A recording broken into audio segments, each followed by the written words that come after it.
하나님 말씀 함께 보시겠습니다. 디모데전서 6장 1절과 2절 말씀입니다. 신약성경 341면 디모데전서 6장 1절과 2절 말씀, 두 절이니까 우리 같이 읽도록 하겠습니다. 무릇 멍에 아래 있는 종들은 자기 상전들을 범사에 마땅히 공경할 자로 알지니 이는 하나님의 이름과 교훈으로 비방을 받지 않게 하려 함이라. 믿는 상전이 있는 자들은 그 상전을 형제라고 가볍게 여기지 말고 더 잘 섬기게 하라. 이는 유익을 받는 자들이 믿는 자요 사랑을 받는 자임을 너는 이것을 가르치고 권하라. 아멘. 여러분이 하나님의 백성이고 또 여러분의 삶으로 하나님을 기쁘시게 하기를 원하는 그런 마음이 있다라면 아마 이런 생각들, 이런 질문들을 해보셨을 겁니다. 하나님께서 내가 직장에서 주중의 삶 가운데서 하는 일에 어떤 사명을 주시나? 교회에서 하는 일 말고 주중에 하는 일에 하나님이 내 일에 어떤 목적을 가지고 계실까? 주중에 하는 일들이 내가 페이첵을 받는 것보다 훨씬 큰 목적 안에 있는가? 내가 하는 일을 통해서 하나님 나라의 일을 할 수 있는 것인가? 어떤 이러한 질문들, 직업이나 또 일에 관련된 그러한 질문들이 있을 겁니다. 저도 여러분과 함께 직업과 또 일에 대한 성경 공부를 하려고 교재도 준비를 해놓고 다 했는데 지금 시간이 안 나서 못하고 있습니다. 언젠가 할 수 있기를 기대하는데요. 성경적으로 우리의 주중의 일들을 이해하는 이것은 너무나 중요합니다. 교회 안에서는 예전부터도 교회의 일들과 교회와 관련된 어떤 예배, 봉사 또는 선교를 일상의 삶과 좀 나누어서 이분법적으로 생각하는 그러한 일들이 있었는데요. 영적인 우선순위가 어떤 교회와 관련된 일들에 있고 직업은 부차적이거나 또는 주의를 위한 어떤 수단에 불과하다, 이러한 생각들을 가지고 있었습니다. 그래서 많은 성도들이 이 성경의 진리는 교회 생활에 주로 적용이 되고 나머지 일주일은 어떻게 살아야 되는지 신경을 쓰지 않거나 또는 잘 살펴보지 않는 경향이 있습니다. 근데 여러분, 우리가 꼭 알아야 될 것은요, 하나님께서 우리를 부르시면서 우리를 주일에만 부르시는 것이 아니라 일주일의 삶 가운데 직장과 사업터와 학업과 또 가정의 주부로서 그런 모든 곳에서 그분의 일을 하도록 부르셨다라고 하는 것입니다. 이것을 절대로 놓치면 안 된다라는 거죠. 오늘 본문은 직업에 대한 말씀이다, 직접적인 직업에 대한 말씀이다라고 보기는 어렵지만 우리가 일터에서 주중에서 하는 일에 반드시 적용해야 되는 중요한 진리가 담겨 있는 말씀입니다. 그것이 뭐냐면, 여러분이 주중에 일터에서 하는 일은 여러분이 가지고 있는 하나님의 이름과 그분의 진리를 드러내는 직접적인 통로가 된다라는 것입니다. 하나님은 여러분이 주일에 드리는 이 예배, 또 주일에 교회 안에서 하는 활동과 그리고 주중에 여러분들이 사업터에서, 직장에서, 가정에서, 학업에서 그런 모든 일들을 통해서 하나님의 영광과 하나님의 선하심을 다른 사람들에게, 하나님을 모르는 사람들, 하나님을 아는 사람들이 여러분을 통해 그분의 영광과 선하심을 보기를 기대하고 있습니다. 그런 면에서 여러분의 주중의 삶, 여러분의 주중의 일터와 학업, 그리고 여러분이 섬기는 그 모든 일들은 여러분의 선교 현장입니다. 여러분은 일주일 동안 선교사로 그 일터에 가 계시는 것입니다.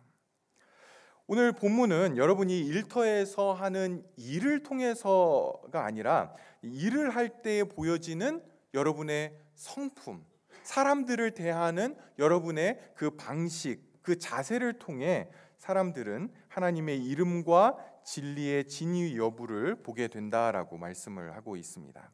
여러분 1절 보십시오. 우리 1절 같이 읽겠습니다. 무릇 멍에 아래 있는 종들은 자기 상전들을 범사에 마땅히 공경할 자로 알지니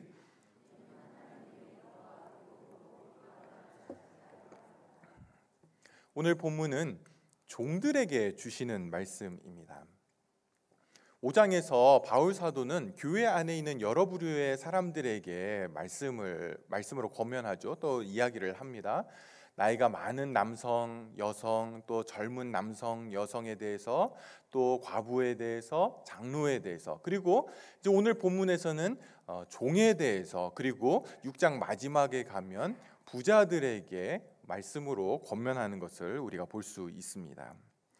여러분, 이 당시 종이라고 하면 말 그대로 노예입니다. servant가 아니라 slave를 가리키는 단어입니다. 그러니까 사회 계층에서 가장 밑바닥층에 위치한 사람들이죠. 이 사람들은 짐승과 같은 그러한 대접을 받았습니다. 주인은 종들을 자기의 재산으로 여길 정도로 그렇게 인격이 없는 존재로 여겼고요. 심지어 어떤 기록에서는 종들이 나이가 많아지고 늙고 쓸모 없어지면 심지어 자기 집에서 기르는 가축에게 먹이로 줄 정도로 그렇게 전혀 인격이 없는 그런 존재로 여겨졌습니다. 그러니까 어느 정도의 삶을 살았는지 우리는 이해할 수 없을 정도로, 상상할 수 없을 정도의 그런 대접을 받는 사람들이 이 오늘 본문에 나오는 종, 노예들입니다. 로마 시 안에는 약 한 30에서 40%가 노예였다라고 합니다. 그리고 로마 제국 전체적으로는 한 5천만 명 정도 그렇게 노예들이 있었다고 하고요. 고린도 시에는 그 당시 한 60만 명 정도의 그런 시민들이 있었는데 20만 명이 자유인, 그리고 40만 명이 노예였다라는 기록이 있습니다. 이 노예들은 전쟁에서 패해서 포로로 잡혀온 사람들이 있었고요.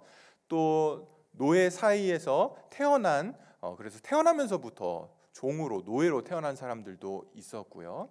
또 경제적인 이유 때문에 자기를 팔아서 스스로 종이 된 그러한 사람들도 있었습니다. 어쨌거나 이 사람들은 그 당시에 가장 비천한 그러한 사람들이 바로 이 노예들, 종이었습니다. 초대교회 안에도 종의 신분인 성도들이 많이 있어서 신약 성경에는 종에 대한 구절들이 굉장히 많이 발견이 되는데요. 오늘 본문도 그 중에 하나입니다. 여러분, 오늘 성경이 믿음이 있는 신앙을 가진 종들에게 요구하는 것이 무엇입니까? 자기 상전들을 범사에 마땅히 존경할 자로, 공경할 자로 알라라고 하는 것입니다. 여러분, 성경은 노예제도를 절대로 찬성하지 않습니다. 노예제도가 있었던 당시에 많은 크리스찬들이, 교회들이 노예제도를 성경적으로 이것이 성경적이다라는 것을 보이기 위해서 성경 안에 노예제도를 반대하는 것이 없다라는 그런 근거를 들었는데요. 그것은 성경을 잘 모르기 때문에 그런 것입니다. 여러분, 디모데전서 1장 10절에서도 우리가 봤지만 인신매매에 대해서 이것은 죄라고 분명히 이야기를 하고 있습니다. 또 다른 곳에서는 믿는 상전들에게 너희 종을 의와 공평함으로 대하라, 이렇게 이야기를 하고 있습니다. 여러분, 그 당시 노예들에게 의와 공평함이라는 것은 개념 자체도 없었던 것이죠. 그런데 성경은 굉장히 파격적인 것을 이야기를 하고 있습니다.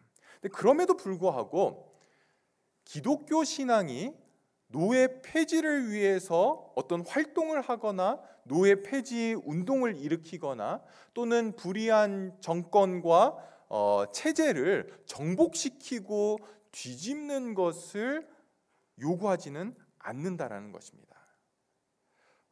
우리가 여러분이 잘 아시는 빌레몬서의 그 수신자는 빌레몬이죠. 근데 이 빌레몬이라는 사람은 굉장히 신실한 믿음의 성도였는데 그에게 종이 한 명 있었습니다. 오네시모라고 하는 종인데요. 이 종이 주인 몰래 이제 도망을 가버립니다. 잡혀서 이제 바울과 함께 감옥에 있게 되었는데, 이 바울을 통해서 예수님을 믿게 되면서 바울이 빌레몬에게 편지를 쓴 게 바로 이 빌레몬서입니다. 근데 바울이 빌레몬에게 이제 이 오네시모가 예수 믿는 성도가 되었기 때문에, 그리고 노예 제도가 잘못되었기 때문에 그를 풀어줘라, 종에서 자유하게 하라, 이렇게 이야기하지 않습니다. 오히려 이 빌레몬에게 오네시모가 성도가 되었기 때문에 이제는 주 안에서 형제처럼 대하라, 이렇게 이야기를 합니다. 그러니까 어떤 면에서 성경은 노예 폐지보다도 훨씬 파격적인 것을 그 당시 성도들에게 요구를 했습니다. 우리가 성경을 보면서 좀 의아해하고 또 때로는 놀라는 그런 일들이 있을 수 있는데요. 기독교 신앙이 성도인 저와 여러분의 삶의 어떤 환경과 제도를 개선하기 위해서 쓰이지 않는다라는 것입니다. 여러분, 이 당시 로마는 황제를 신으로 숭배했죠. 그래서 황제 숭배 사상이 있었고요. 그 당시 여러 신화들을 통해서 우리가 알 수 있듯이 많은 신들 그리고 신전들이 있었습니다. 또 이 로마 제국은 기독교인들을 핍박하고 박해하고 죽이기까지 하는 그런 나라였습니다. 그런데 로마서 13장 1절 2절에 보시면 바울이 이렇게 이야기를 합니다. 각 사람은 위에 있는 권세들에게 복종하라. 이 권세들은 바로 로마 정권을 이야기를 하는 거죠. 권세는 하나님으로부터 나지 않음이 없나니 모든 권세는 다 하나님께서 정하신 바라. 그러므로 권세를 거스르는 자는 하나님의 명을 거스름이니 거스르는 자들은 심판을 자취하리라. 여러분, 정말 마귀와 같고 사탄과 같은 그 로마 정권에 대해서 복종하라라고 이야기를 합니다. 하나님이 세우셨기 때문에 그 정권에 복종하지 않으면 하나님이 심판을 하실 것이다 라고 이야기하면서 그 사탄과 같이 보이는 그 로마 정권에게 복종하도록, 그리고 그 이후에는 세금도 다 내도록 그렇게 말씀을 하고 있습니다. 어떤 목사님이 설교 시간에 이런 질문을 하는 걸 들었는데요. 저도 여러분에게 좀 같은 질문을 한번 하겠습니다. 믿음이 없는 부자와 믿음이 있는 가난한 사람 중에 어떤 분이 더 쓸모가 있을까요? 어려운 질문인가요? 사실은 뒤에 진짜 질문이 있어서 이거는 그냥 아주 기초적인 질문을 한 건데, 저 믿음이 있는 가난한 사람이 훨씬 더 하나님 앞에 쓸모가 있죠. 그러면 같은 신앙을 가졌다고 한다면 부자가 더 쓸모가 있습니까? 가난한 사람이 더 쓸모가 있습니까? 부자가 더 쓸모 있습니다라고 말하고 싶지만 차마 말하면 안 될 것 같은 그런 느낌이 드시죠? 예. 물론 부자가 감당해야 될 일이 있죠. 그렇지만 또한 가난한 자가 감당해야 될 일도 있습니다. 우리는 유명해서만 하나님의 일을 하는 것은 아니고요. 무명해서도 하나님의 일을 하게 됩니다. 단지 차이가 뭐냐면 유명해서 일을 하게 되면 이제 많은 사람들이 그걸 알게 되고, 무명해서 일을 하게 되면 사람들이 알아주지 않는다는 그런 차이는 있지만, 신앙에 있어서 또 하나님께서 우리를 데려가시려고 하는, 우리 안에 만들어 가시려고 하는 것에 있어서는 아무런 차이가 없습니다. 그런 면에서 성경은 기독교 신앙이 노예제도 폐지를 중점에 두지 않는다라는 것입니다. 기독교 신앙은요, 이 땅에서 유토피아를 만들고 또 이 땅을 완전한 곳으로 만들려고 하지를 않습니다. 물론 이 땅을 사랑으로 섬기라고 요구를 하죠. 어렵고 비천한 자들을 돌아보고 섬기는 것, 교회에게 맡기신 너무너무나 중요한 사명입니다. 그러나 교회는 그들에게 완전한 세상을 주는 것, 제도적으로 완전한 세상을 주는 것을 목표로 하지 않는다라는 겁니다. 우리가 그것을 어디서 알 수 있습니까? 예수님께서 이 땅에 오셔서 체제를 정복시키지 않았습니다. 오히려 죄 없으신 그분이 이 세상 제도 안에서 죄인으로서 십자가에 달려 힘없이 죽으시는 것을 우리에게 보이시면서 십자가를 지고 나를 따라오라라고 그렇게 말씀을 하시죠. 무슨 말씀입니까?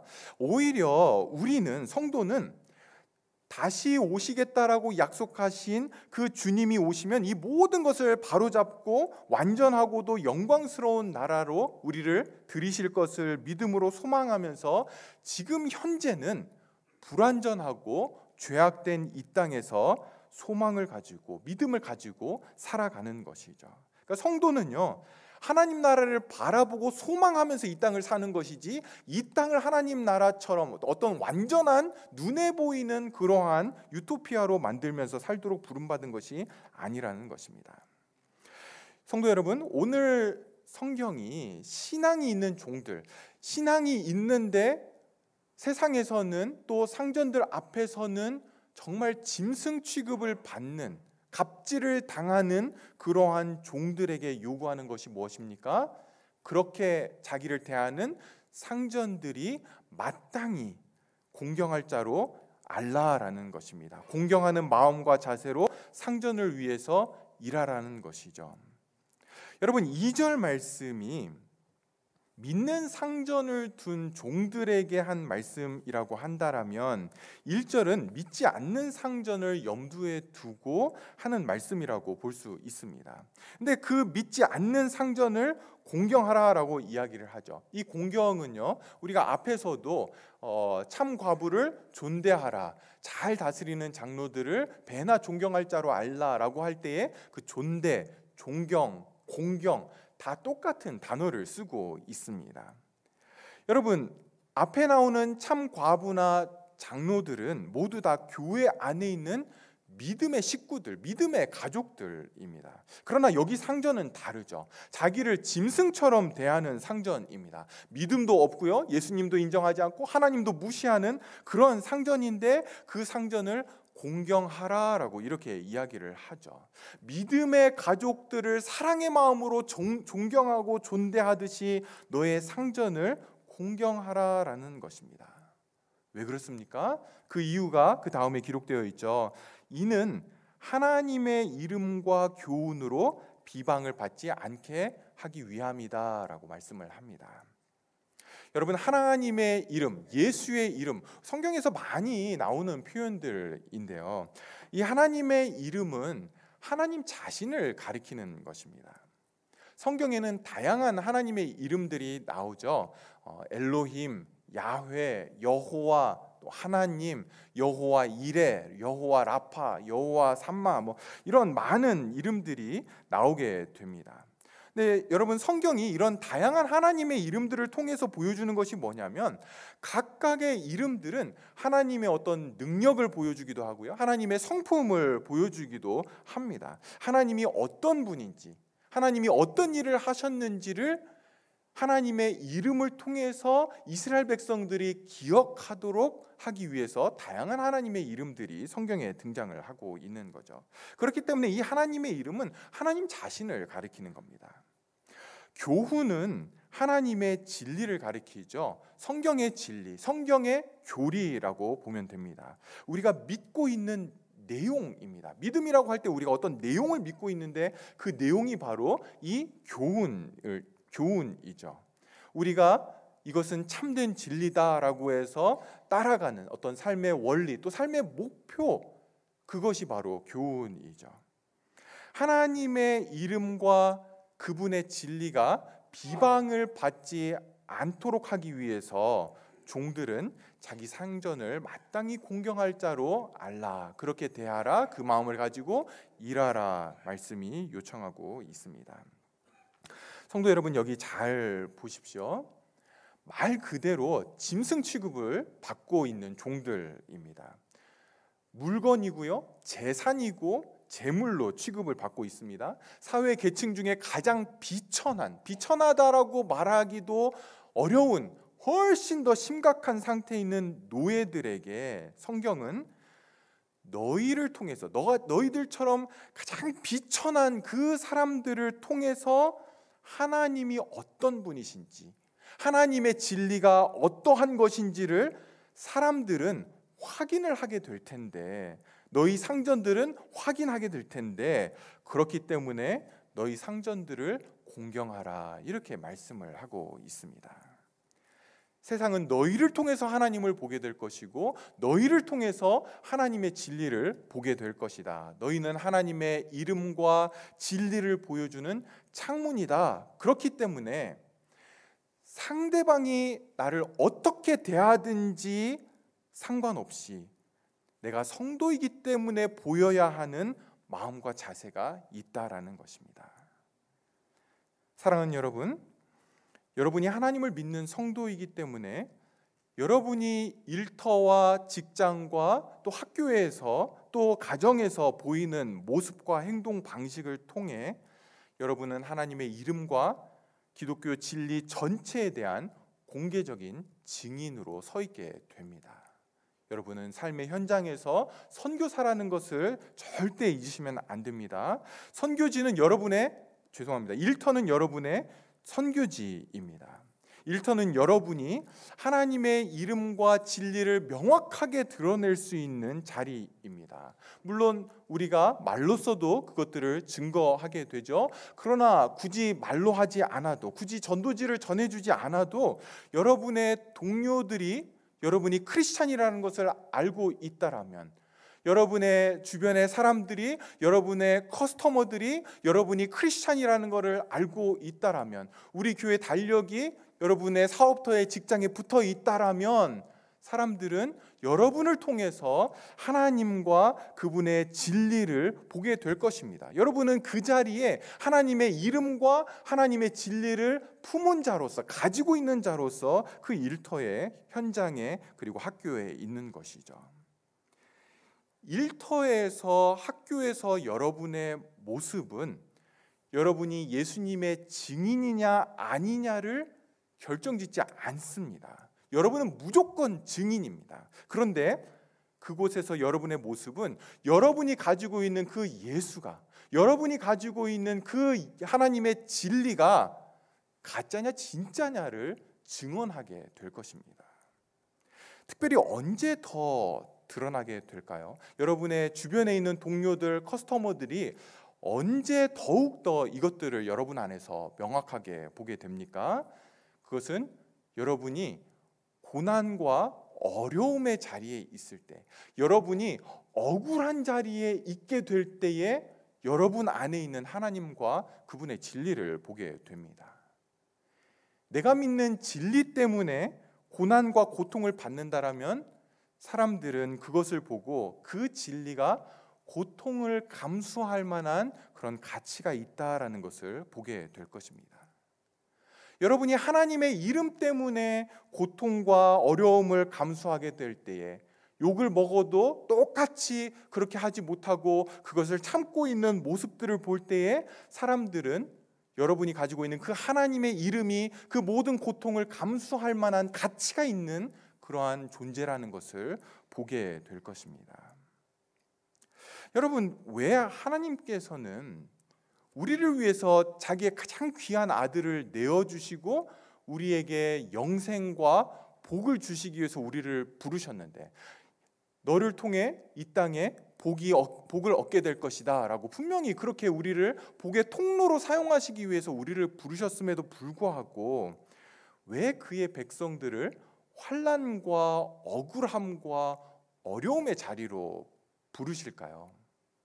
분명히 하나님이 우리를 그분의 자녀로서 복을 주시기 위해서 우리를 부르신 게 분명한데, 성경이 그렇게 말씀하고 있음에도 불구하고 또한 성경은 우리가 환난 가운데 있다라고, 성도들이 끊임없이 어려움의 자리로 그렇게 가고 있는데 왜 그렇게 하나님께서는 그의 백성들을 인도하십니까?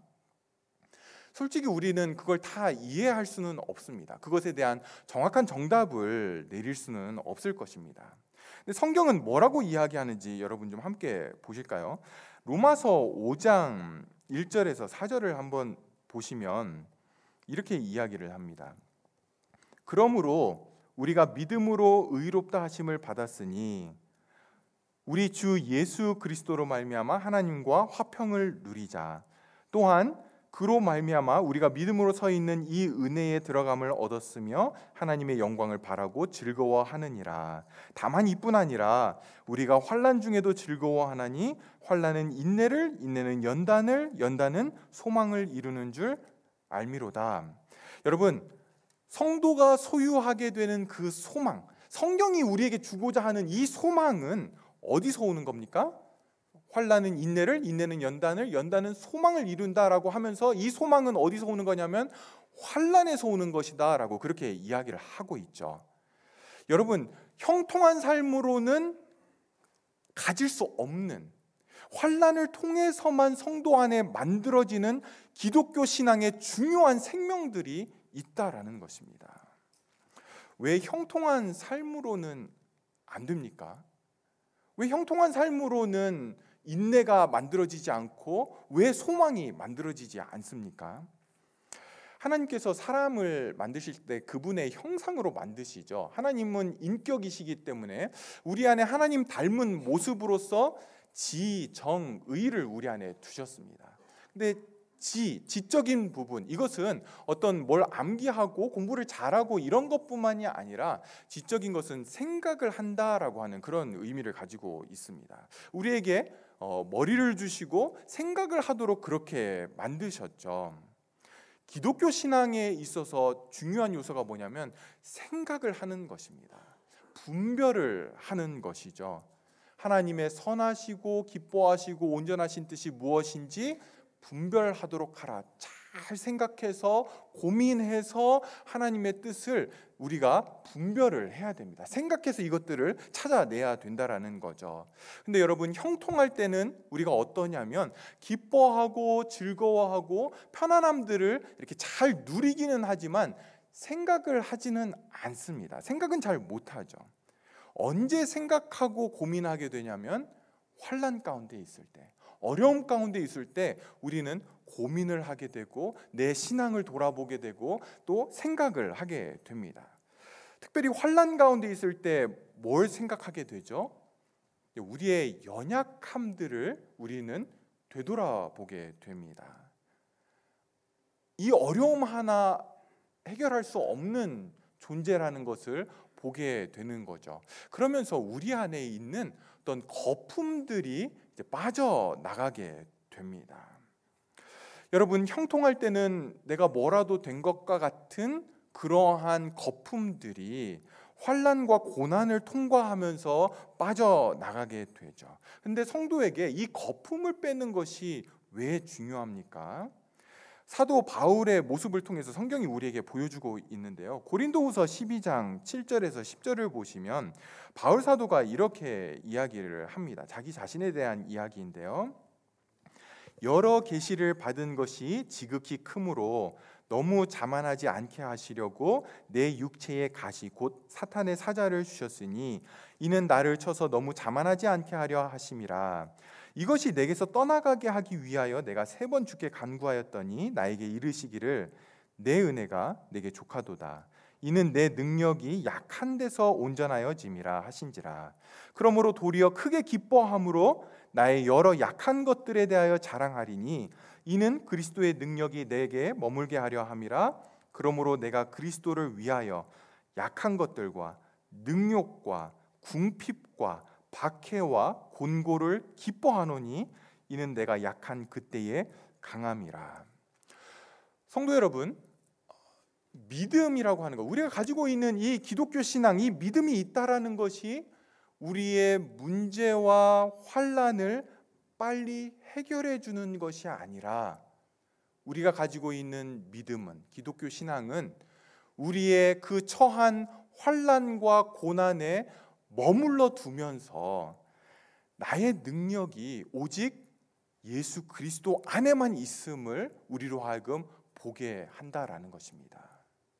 우리의 모든 소망을 하나님, 예수님 한 분에게만 두게 하는 것, 그것이 우리 안에 있는 믿음이 하는 일이라는 것이죠. 여러분, 우리는 조금이라도 내 안에서 가능성을 보면 100% 예수님에게만 소망을 두지 못하는 자들입니다.